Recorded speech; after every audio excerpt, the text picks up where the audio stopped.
Mr. Onapakul from the media Unity FM.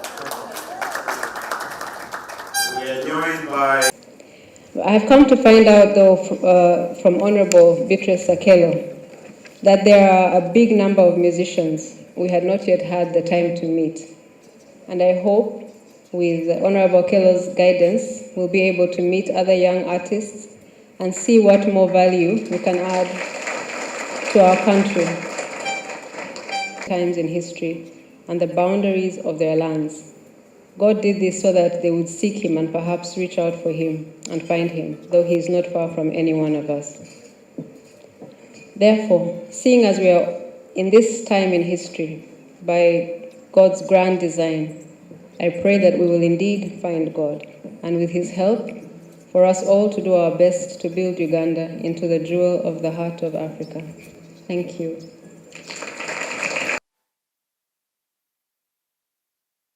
Our roots.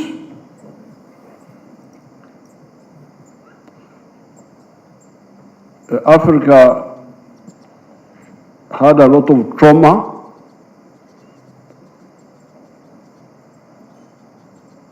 partly because of our own internal weaknesses. We had made a lot of developments. You remember, Africa is the origin of man. All human beings started here, and we had made a lot of progress. However, we had some internal weaknesses which the foreigners used to conquer us. That one should not be forgotten.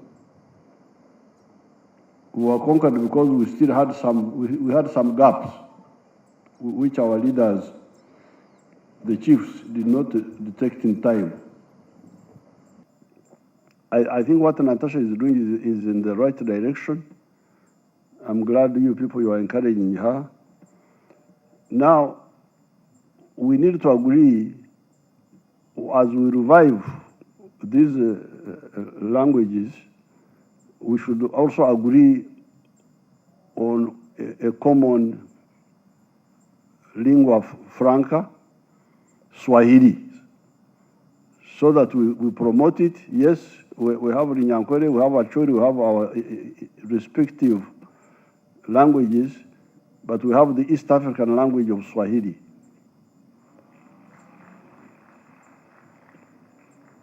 Now, Swahili is a good denominator, able to be absorbed by everybody. So I think the strategy should be preserve our individual languages, but promote Swahili also and enrich it. I think the way forward should be to promote, revive our, emphasize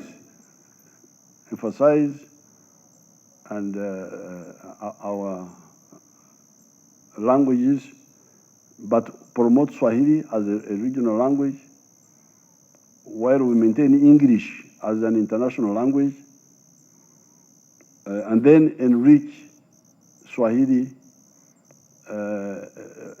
with the words from here. So I therefore congratulate Natasha and her group, and it is now my pleasure. I launch the whole thing. We gather here today not only to lament Africa's inability to articulate its history, culture, and identity, but also to reclaim our subjugated truth. Mrs. Natasha Karujire deserves praise for raising an alarm about the existential threat our culture faces. All of us are here in response to that alarm. Even though colonialism subdued our forefathers, they nevertheless left seeds of resistance. Mr. President, you're one of those seeds. Before you, there were others, the likes of Mwalimu Julius Nyerere. Yes, the one who said, binadamu wote ni ndugu zangu na Afrika ni moja. It was the American revolutionary Malcolm X who asked the fundamental question, which I repeat today. Who taught you to hate yourselves? We seem to think that everything African is associated with negativity. Words associated with black are negative. The black sheep, blackmail, blacklist, and so on and so forth. We must love ourselves before others can love and respect us. If they are to demolish the cultural tower of Babel that has turned our youth into parrots of other people's cultures, then they have to go back to the root and dig up the cultural treasures we have and bring them to light. Reminding us and urging us that we better go back to our roots. It is amazing, it is interesting that it's coming from a child who should have been spoiled and looking at what we are now cherishing as primitive. As Africans, our rich cultural heritage is to promote our culture and tradition. And it is a source of strength and identity, which Madame Natasha Kerogire has dedicated herself to document and promote our culture. Madame, we are so grateful. I was so happy when I was watching documentary here. I couldn't believe that you have recorded and documented something which our grandmothers, they used to do. The way all the cultures come from one man, Adam. Culture is a gift from God. God is a God of variety. God enjoys to see variety. When you look at the plants, when you look at the animals in the game park, everywhere when you look at the fish, you see very clearly that God is a God of variety. He really enjoys variety. Even when we are looking where we are now. It's not only in animals and plants, but also in human beings. So culture, God enjoys culture. When people start to dance and speak in different languages, God enjoys that because He's the God of culture and diversity.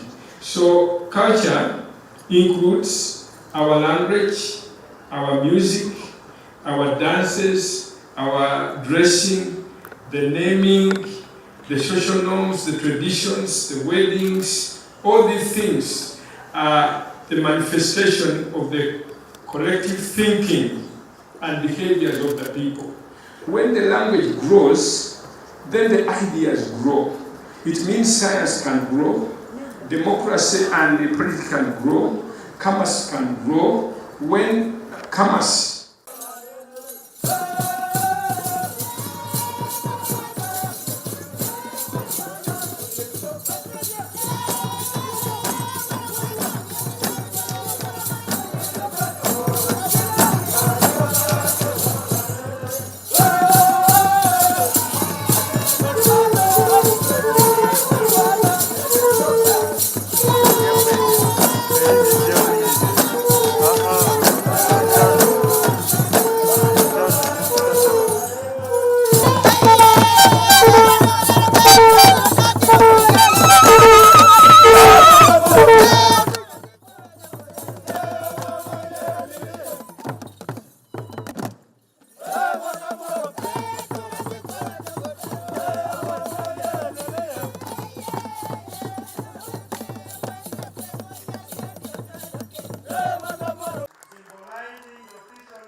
Mr. Napakul from the Media Unity FM. joined by